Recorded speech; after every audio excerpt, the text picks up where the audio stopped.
The steady beep of monitors was the first thing I heard. Then came the whispers. Hushed voices discussing my condition as if I wasn't there. My eyelids felt like they were made of lead, but I forced them open anyway. The fluorescent lights above me were harsh, unforgiving. My name is Lexi, and I just woke up from a year-long coma to an empty room. Oh my goodness, she's awake. A nurse rushed to my bedside, her face a mixture of shock and joy. Can you hear me, sweetie? Blink twice if you can understand me. I blinked twice, my throat too dry to form words. The nurse, her name tag read Sarah, quickly brought me water with a straw. Where? I managed to croak out, "Where's my family?" Sarah's smile faltered for just a moment. "Let me call the doctor first, okay? He needs to examine you."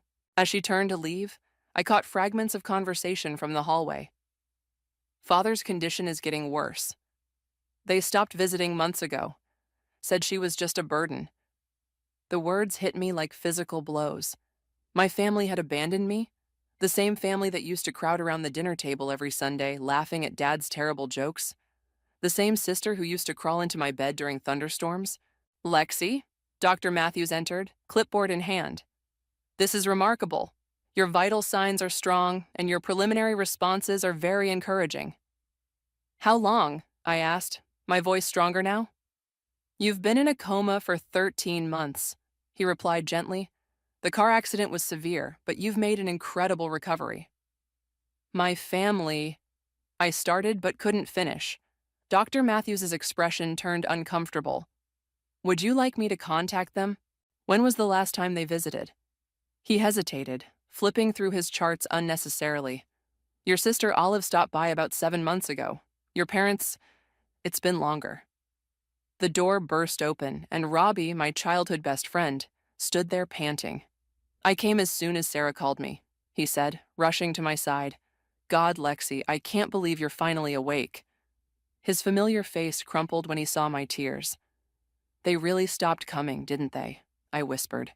Robbie took my hand, his grip warm and steady. "I'm so sorry, Lex. Your mom, she said it was too hard seeing you like this. Olive got that fancy new job in marketing, and your dad—" He trailed off. "What about my dad?" "He's sick, Lexi. Some rare blood condition. They've been focused on that for the past few months." I laughed bitterly. "So they replaced their broken daughter with a sick father? Seems fair." "Don't," Robbie warned. "Don't go down that path.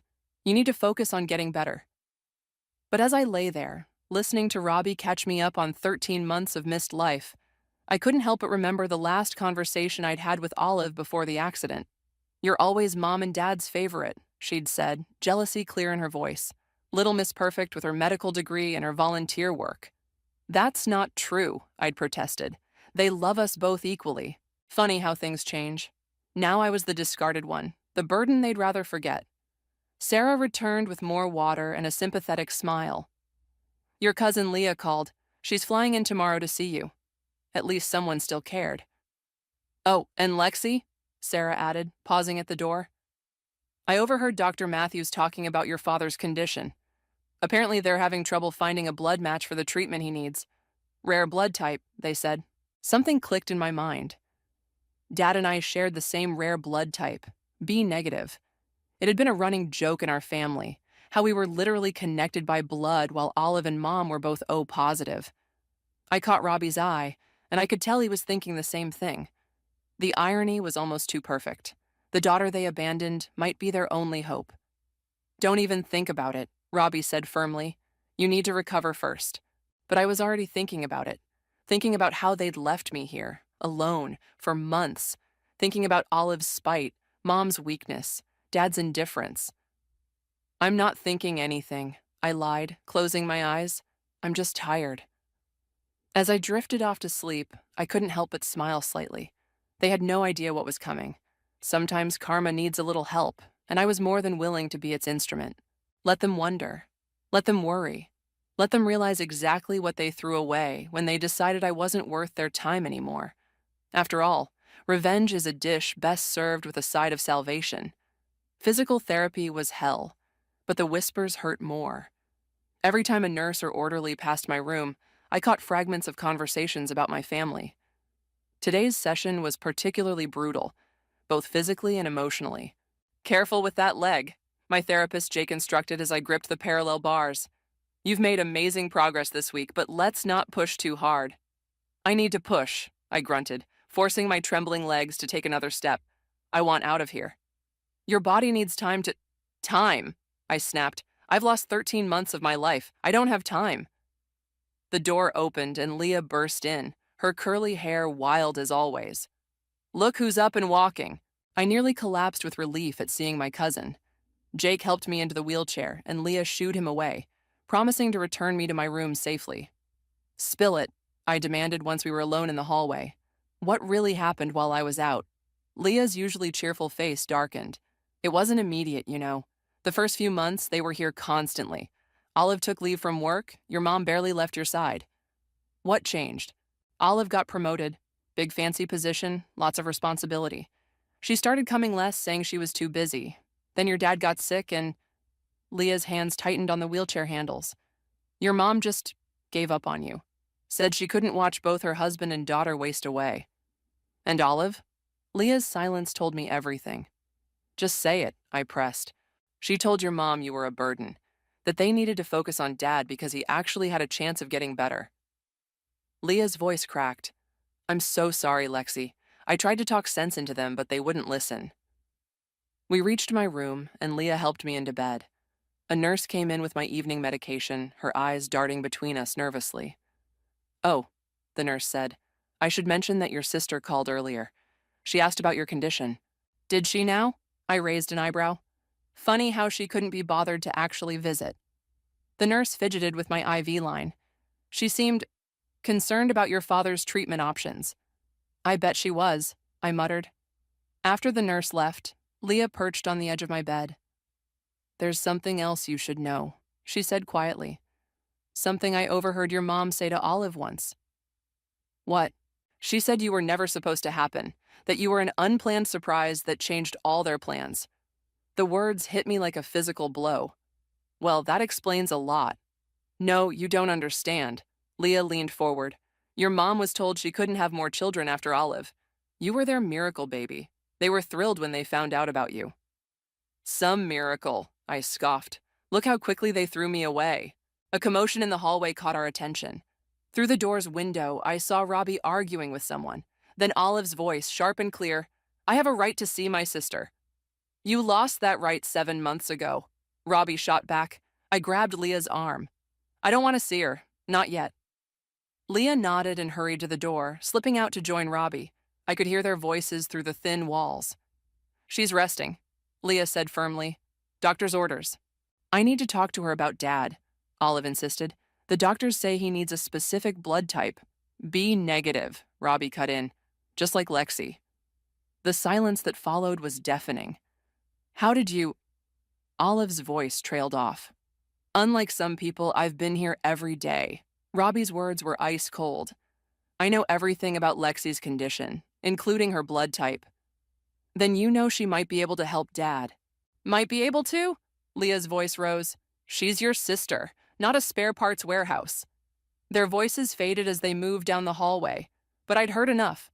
I pulled out my phone, Robbie had brought it yesterday, and started researching blood disorders and donation procedures. A text from an unknown number lit up my screen. I'm sorry about everything. Please help Dad. Olive. I stared at the message until the screen went dark. They hadn't cared if I lived or died for months, but now that they needed something from me, suddenly I existed again.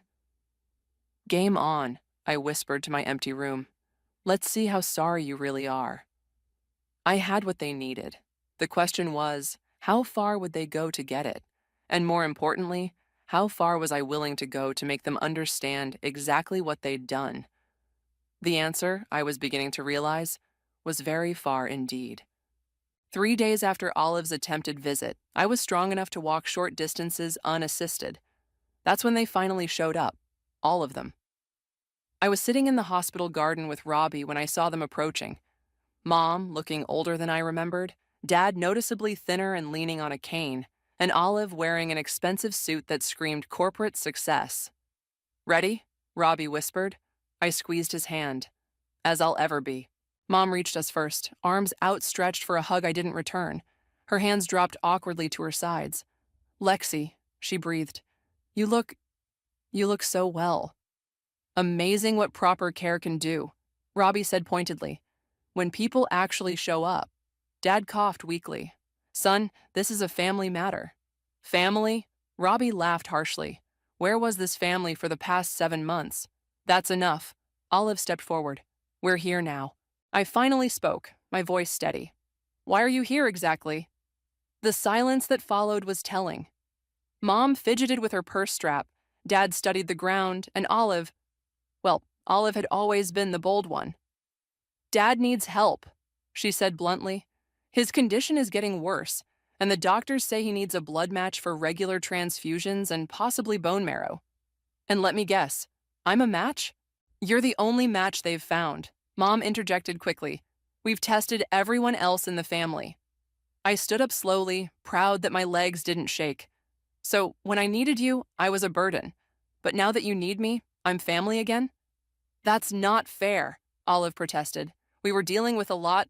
I took a step toward her. I was in a coma, fighting for my life, and you told Mom I was a burden. I never... Don't lie to me. My voice rose. The nurses heard you. Leah heard you. You wanted them to focus on your career and Dad's health, so you convinced them to abandon me. Dad tried to step between us. Sweetheart, please. Don't sweetheart me, I snapped. You don't get to play concerned father now. Where were you when I needed you? We were scared. Mom's voice cracked. Seeing you like that day after day, not knowing if you'd ever wake up. So you gave up on me? The words tasted bitter. Decided I wasn't worth the effort anymore? Olive's professional facade cracked. That's not what happened. I was trying to protect them. They were falling apart watching you, and then Dad got sick, and I had to do something. You did something all right, Robbie muttered. You convinced them to throw away their daughter. A nurse appeared in the garden doorway. Ms. Lexi, your physical therapy session is in 5 minutes. I'll be right there, I called back, grateful for the escape. Please, Dad's voice was weak. We need to discuss the donation. No, I cut him off. We don't, not today. I just woke up from a coma, remember? I need to focus on my recovery. But Dad doesn't have much time, Olive insisted. I turned to her, letting all my hurt and anger show. Funny how time becomes important when it's someone you actually care about. Mom started crying. Dad looked like he'd aged 10 years in 10 minutes. Olive's face was a storm of emotions. Guilt, anger, desperation. I'll think about it, I said finally. But not because you asked. Because unlike some people, I don't abandon family when things get tough. As Robbie helped me back inside, I heard Mom ask tearfully, "What have we done?" In my room, I collapsed onto the bed, emotionally drained. Robbie handed me a folder he'd been keeping in his bag. What's this? Medical records I borrowed from your dad's file, he said. Thought you might want to know exactly what you're dealing with. I opened the folder, scanning the documents. His condition is serious. Yeah, Robbie sat beside me. But you don't owe them anything, Lex. Whatever you decide, I know what I'm going to do, I interrupted. I'm going to help him. What? After everything they... Not for them, I said quietly. For me. Because I need to know I'm better than they are. But they're going to work for it. They're going to understand exactly what they did, and they're going to earn every drop of blood I give them. Robbie studied my face. You're scary when you're plotting revenge. It's not revenge. I smiled slightly. It's justice, with a side of karma. As if on cue, my phone buzzed with a text from Olive. Please, can we talk? Just us sisters? I showed Robbie the message. And so it begins. The game was on, and this time I was making the rules. I agreed to meet Olive in the hospital cafeteria, neutral territory. She was already there when I arrived, 2 coffee cups on the table in front of her. I remember how you take it, she said, pushing 1 cup toward me. 2 sugars, extra cream. That was before, I said, sitting down. I take it black now. Her face fell slightly. Oh, things change, Olive. People change. Sometimes they turn their backs on you when you need them most. She flinched. I deserve that. You deserve a lot more than that. I leaned forward. But you're not here to apologize, are you? You're here about Dad's treatment. Can't it be both? Her eyes filled with tears. I miss you, Lexi. I miss my sister. Funny, I missed my sister too, for 13 months. Before she could respond, Leah appeared at our table, dropping a thick manila envelope between us. What's this? Olive asked. Open it, Leah said coldly. Inside were photographs, dozens of them. Me in the hospital bed, tubes everywhere. Daily shots spanning months, showing the gradual disappearance of my family. The final photo showed an empty chair beside my bed, a layer of dust visible on the seat. I documented everything, Leah said. Every visit, every absence, every time Lexi's monitors beeped and no one from her family was there to hear them. Olive's hands shook as she looked through the photos. Why are you showing me these? Because you need to understand, I said quietly. Really understand what you did. I was trying to protect Mom and Dad. Olive burst out. You don't know what it was like watching them fall apart. Dad's business was failing. Mom couldn't sleep, and then his diagnosis came. So you decided I wasn't worth the effort? No, I thought if they focused on one crisis at a time, and I was the crisis you decided to cut loose? She buried her face in her hands. I was wrong. I know that now. Now that you need something from me. That's not fair. Life's not fair, Leah interjected. Neither is waking up to find your family gone. A nurse approached our table. Ms. Lexi, Dr. Matthews wants to discuss your father's treatment options. I stood up. Duty calls. Wait, Olive grabbed my arm. There's something else you should know about why Mom and Dad. She trailed off. Spit it out. I found Mom's old diary while cleaning their house. You were. She swallowed hard. You weren't planned. They were told they couldn't have more kids after me, and when Mom got pregnant with you, it nearly killed her. I yanked my arm away. So I've been a burden since before I was born? Is that supposed to make me feel better? No, they were thrilled when you arrived. Mom wrote about how you were their miracle, their fighter. You survived against all odds then, just like you did now. Some miracle, I scoffed. They sure didn't treat me like one. Dr. Matthews was waiting in my room with a stack of papers. Your father's condition is deteriorating faster than expected, he said without preamble. If you're willing to be a donor, we need to start the process soon. What exactly would it involve? He explained the procedure: regular blood donations, possible bone marrow transplant, a recovery period for both me and Dad. It's not a small commitment, he concluded. And if I say no? His expression was grave.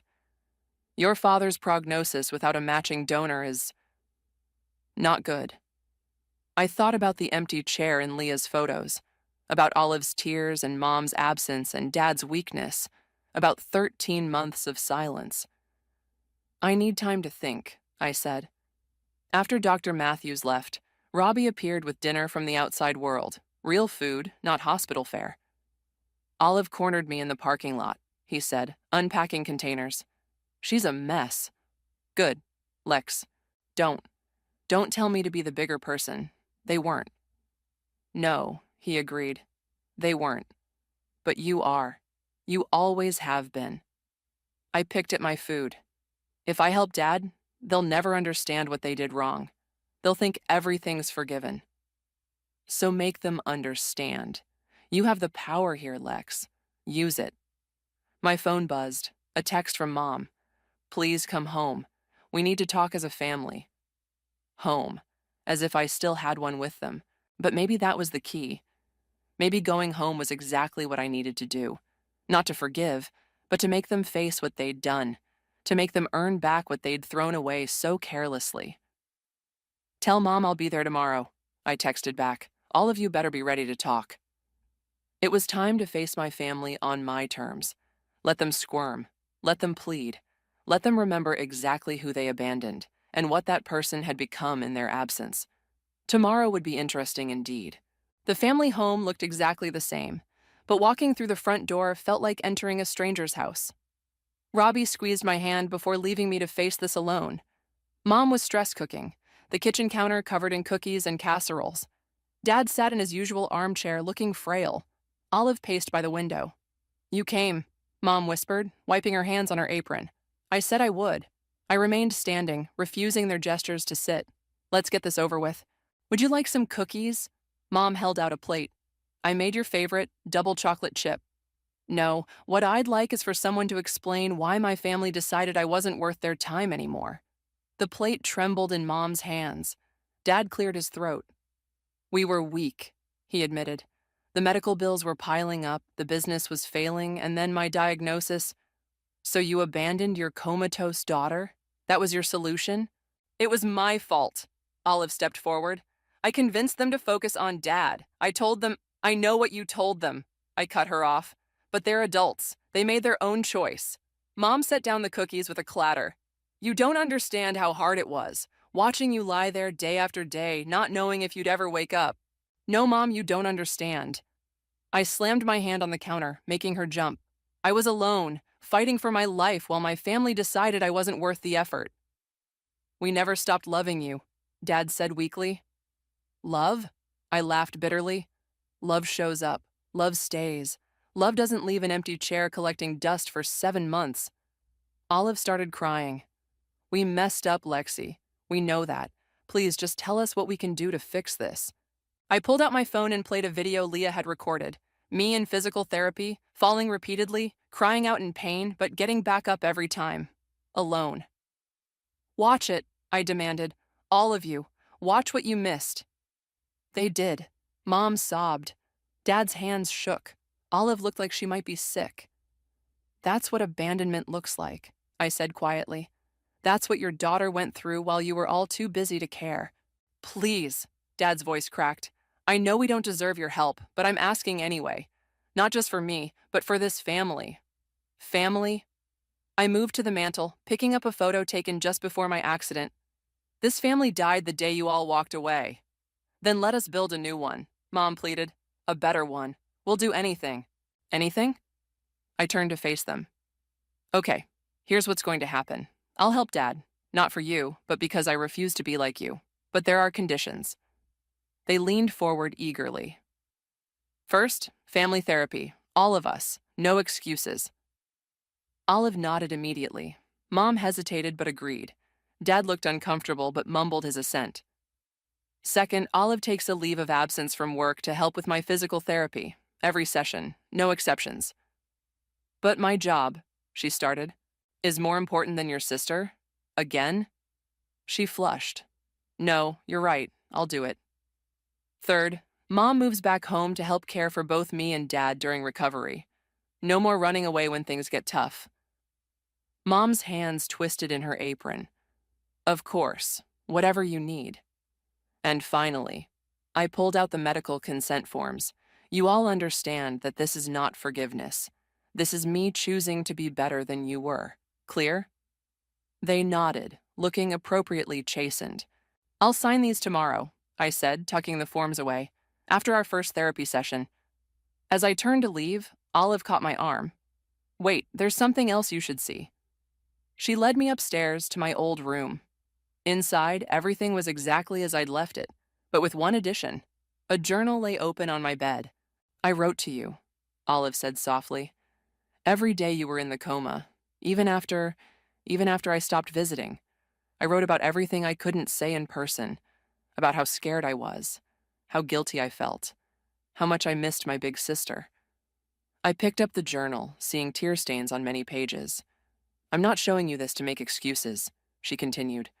I need you to know that even when I failed you completely, I never stopped loving you. For the first time since waking up, I felt my anger crack slightly. Not enough to forgive, not yet, but enough to hope that maybe, just maybe, something new could grow from these ashes. Tomorrow, I said firmly. Therapy, 9 a.m., don't be late. As Robbie drove me back to the hospital, I realized that revenge wasn't what I needed anymore. What I needed was justice, and the chance to rebuild something stronger from the ruins of what was lost. But first, they had to earn it. Every single step of the way. The first therapy session was brutal. Dr. Wilson didn't believe in easing into things. Virginia, she addressed my mother, why don't you explain to Lexi exactly when you decided to stop visiting? Mom twisted her tissue into shreds. It was after Dad's diagnosis. I felt overwhelmed. Overwhelmed? I echoed. Try being in a coma. That's not fair. Olive interjected. Fair? Dr. Wilson raised an eyebrow. Let's talk about fair, Olive. You told your parents your sister was a burden. Would you say that was fair? The silence was deafening. I was trying to be practical, Olive whispered. Practical? Dad's voice cracked. Our daughter was fighting for her life. Oh, now you care? I shot back. Where was this concern 7 months ago? Dr. Wilson held up her hand. Let's focus on one relationship at a time. Olive, you seem to have strong feelings about your sister's accident. Why don't you elaborate? Olive's professional facade crumbled. Because it should have been me, she burst out. I was supposed to be driving that night. We were supposed to switch, but I had that stupid presentation. The room went still. What? I breathed. You took my shift driving Mom to her doctor's appointment because I was too busy with work. Olive was crying now. The drunk driver that hit you, he would have hit me instead. Mom made a choked sound. Why didn't you tell us? Because I couldn't face it. Olive stood up, pacing. My sister was dying because I was too selfish to drive my own mother. And then when she needed us most, I convinced everyone to abandon her because I couldn't bear the guilt of seeing her every day. Dr. Wilson handed her a tissue. And how do you feel now? Like the worst sister in the world, Olive whispered. Before I could respond, a nurse burst into the room. Mr. Santos, your test results just came back. The doctor needs to see you immediately. Dad struggled to his feet, Mom rushing to help him. His face had gone gray. Go, Dr. Wilson said.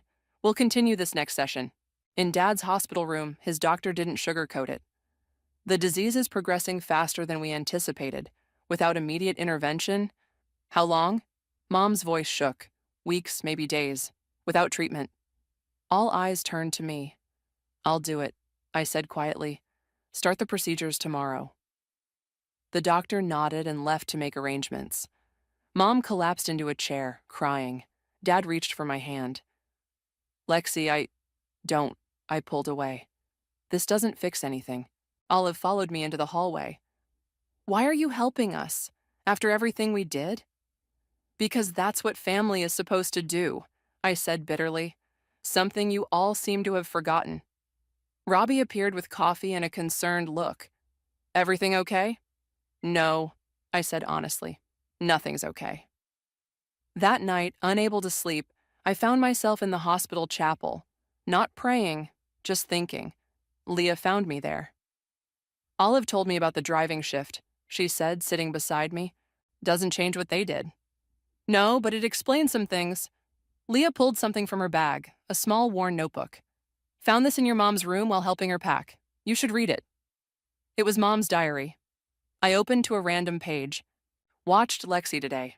The doctors say there's no change, but I swear I saw her finger move. Olive says I'm imagining things, that I need to accept reality. But how do you accept that your miracle baby, the one who wasn't supposed to exist, might never wake up? Maybe Olive's right. Maybe it's kinder to let go. But every time I try, I remember holding her for the first time. This tiny fighter who survived against all odds. Stop. I closed the book. I can't. They broke, Leah said gently. They broke badly and they handled it terribly. But they're trying to put the pieces back together now. What if I don't want them to? Then that's your choice. But ask yourself, are you refusing to help rebuild because you can't forgive them, or because you're afraid to? Before I could answer, my phone buzzed. A text from Olive. Found something in Dad's study you need to see. Come home when you can? I showed Leah the message. Go, she said. Whatever it is, you need to know. As I left the chapel, I realized something. Sometimes the hardest part of revenge isn't executing it. It's knowing when to let it go. But I wasn't quite ready for that. Not yet. First, I needed to see what other secrets my family had been keeping. Olive was waiting in Dad's study when I arrived, a dusty box on the desk between us. Found this while cleaning, she said, opening it. Dad kept everything about your accident. Inside were newspaper clippings, medical reports, and a stack of unopened letters. I picked one up. It was addressed to me, in Dad's handwriting. He wrote to you every week, Olive explained, but he never sent them, said he lost the right. I opened the most recent one, dated just before my awakening. My dearest Lexi, they say the treatment isn't working. Maybe it's karma. I abandoned my daughter and now I'm running out of time. I don't deserve your help, but I hope someday you'll understand why we broke. Stop. I pushed the letter away.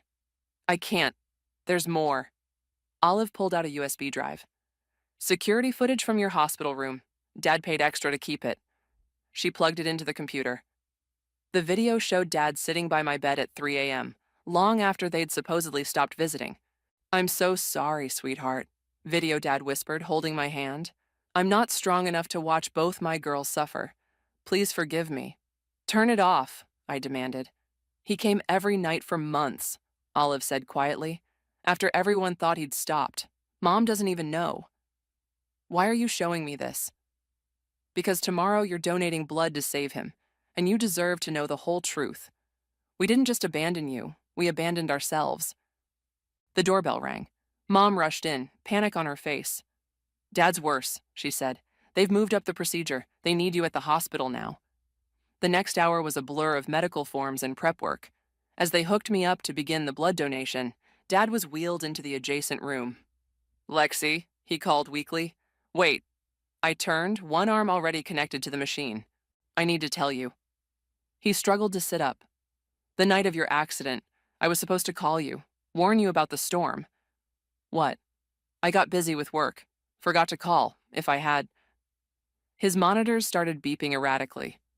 Mr. Santos, please stay calm, a nurse urged. My fault, he gasped. All my fault. Doctors rushed in as his stats dropped. Through the chaos, I heard Mom crying, Olive praying, machines screaming. Starting transfusion now, someone announced. I watched my blood flow through the tubes, into my father's veins. The same rare blood type that had always connected us, now literally keeping him alive. Hours later, the crisis had passed. Dad was stable, the initial transfusion successful. I sat in my recovery chair, feeling weak but determined. You saved him, Mom said, bringing me juice. Again. I didn't do it for you. I know. She sat beside me. But I need to tell you something about the night of your accident. Dad already told me. He forgot to warn me about the storm. No, Mom's voice cracked. I told him not to call. I was angry because you were always taking Olive's responsibilities. I thought letting you drive in the storm would teach you both a lesson. The juice container slipped from my hand. Mom. Olive stood in the doorway, horrified. I've lived with that guilt every day, Mom whispered. Watching you in that coma, knowing I could have prevented it. Get out. My voice was ice. Both of you, get out. They left, leaving me alone with my thoughts and the steady beep of Dad's monitors. Robbie found me there an hour later. Your mom told me what she confessed, he said gently. My own mother. I couldn't finish. What are you going to do? Before I could answer, a news crew appeared in the hallway. Apparently, someone had leaked the story. Daughter wakes from coma to save father who abandoned her. Ms. Santos, a reporter called out. Can we get a statement? No, I started to say, but then stopped. Maybe this was it, my chance for the perfect revenge. One interview could expose everything. But as I looked at Dad's sleeping form, at the blood still flowing between us, I realized something. Revenge wouldn't heal me. It wouldn't undo the accident or the abandonment or Mom's terrible choice. No comment, I said firmly, closing the door. You could have destroyed them, Robbie observed. I know. I watched Dad's chest rise and fall. But I'm not doing this for revenge anymore. I'm doing it because I need to know who I am without their mistakes defining me. The monitors beeped steadily, marking each moment of my father's borrowed time. Time I had given him, not out of forgiveness, but out of choice. Sometimes the best revenge isn't revenge at all. Sometimes it's simply choosing to be better than those who hurt you. The final blood transfusion finished dripping through the IV line. Dad's color had improved significantly, and the doctors were optimistic about his recovery. As I sat in my usual chair, disconnecting from the machine, Olive appeared with 2 cups of coffee. Black, she said, offering one to me. I remembered this time. I accepted the cup, noting the dark circles under her eyes. She hadn't left the hospital since Mom's confession 3 days ago. Have you talked to her? Olive asked. No, have you? How could I? She slumped into the chair beside me. All this time I blamed myself for the accident, but Mom... Dad stirred in his bed, interrupting our conversation. Girls? We both moved closer. His voice was stronger now, more like the father I remembered. I heard everything, he said, about your mother's confession. I've been awake more than you realized. Dad, you should rest, Olive started. No, I need to say this. He grabbed both our hands. I failed you both, as a father, as a protector. I let your mother's bitterness poison our family, and then I let my own cowardice destroy what was left. Dad, let me finish. His grip tightened. Lexi, you saved my life, not just with your blood, but with your strength. You showed us all what real family means. A knock at the door interrupted us. Mom stood there, looking small and broken. Get out, Olive snapped. No, I said quietly. Let her speak. Mom stepped into the room, hands shaking. I signed us all up for family therapy, long-term intensive treatment. She pulled out some papers. I'm resigning from the hospital board. I don't deserve to make decisions about patient care, not after what I did. That's not enough, Olive said. I know. Mom's voice cracked. Nothing will ever be enough. But I need you all to know something. The night of the accident, I didn't just fail as a mother. I committed a crime. I'm going to the police station tomorrow to confess my role in endangering Lexi's life. The room went silent. You'll go to jail, Dad whispered. Good, Mom replied. Maybe then I can start paying for what I did. I stood up, my legs shaky from the transfusion. No. Lexi, I deserve... You don't get to take the easy way out, I cut her off. Going to jail is easier than facing us every day, trying to rebuild what you destroyed. If you want redemption, you have to earn it the hard way. How? By staying, by doing the work, by watching me recover and knowing you caused my pain, by facing Olive's guilt that was never hers to carry, by looking Dad in the eye, knowing you almost cost him both his daughters. Tears streamed down Mom's face. I don't deserve another chance. This isn't about what you deserve, I said firmly. This is about what we need, all of us. Dad cleared his throat. The therapy starts tomorrow? Mom nodded. Then we'll all be there, he said. Every session, no excuses. Olive stood up. I'm moving back home, taking a sabbatical from work. We're doing this right this time. And I'm moving out, I announced. What? They all turned to me. Robbie found me an apartment near the hospital. I need space to heal on my own terms. But I looked at each of them. I'll come to therapy. I'll have dinner once a week. I'll try. That's more than we deserve, Dad said softly. It's not about deserving, I repeated. It's about choosing, and I choose to give us all a chance to be better. The setting sun cast long shadows across the hospital room, highlighting the tears on everyone's faces. We weren't healed, not even close, but maybe we were finally honest. As if on cue, Robbie and Leah appeared with takeout dinner. Family meeting over? Leah asked, reading the room. No, I said, taking the bags from them. Family meeting is just beginning. Pull up some chairs.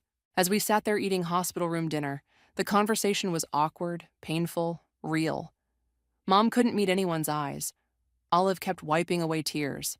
Dad watched us all with a mixture of grief and hope. But we were there, together, choosing to stay despite the pain, choosing to heal despite the scars. I caught Robbie's eye across the room and he gave me a subtle thumbs up. He knew, better than anyone, how far I'd come from that angry, betrayed woman who woke up from a coma to an empty room. The revenge I'd planned had transformed into something else entirely. Not forgiveness, exactly, but a chance at redemption. For all of us. Sometimes the hardest battles aren't fought with weapons or words, but with the simple, stubborn choice to stay and face the damage we've done. And sometimes, just sometimes, that choice is enough to begin again.